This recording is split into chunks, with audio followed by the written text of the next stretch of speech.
DJ Javed बाबू, DJ Javed बाबू, DJ Javed बाबू। डीजे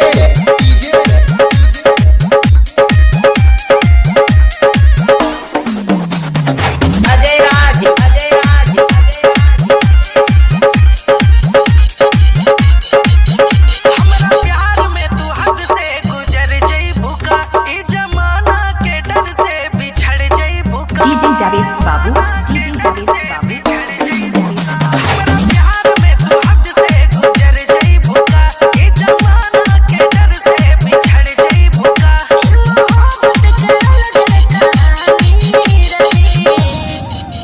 जबले गंगा जमुना में पानी रहे तोरा प्यार में पगल ही दीवानी रहे। जबले गंगा जमुना में पानी रहे तोरा प्यार में पगल ही दीवानी रहे। डीजे डीजे अजय राज, अजय राज, अजय राज। जिला फतेहपुर यूपी, जिला फतेहपुर यूपी, जिला फतेहपुर यूपी, जिला फतेहपुर यूपी। अब देखला कहा तो दीवानगी तोरे दिल में बहा मर रावानगी।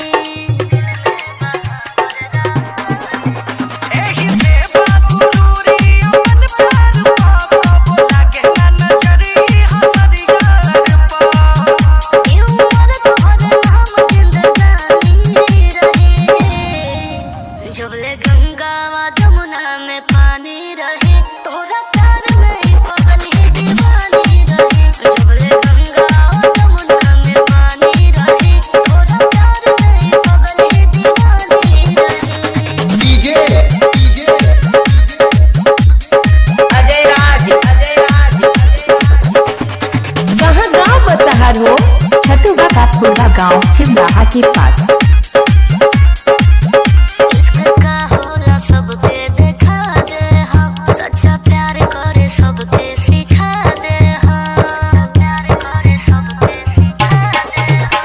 काई जालिम जमाना से डर जइबू का, हम कह देब जानता तू मर जइबू का। चंद प्यार के कहे है निशानी रहे। जबले गंगा जमुना में पानी डीजे जावेद बाबू, तोरा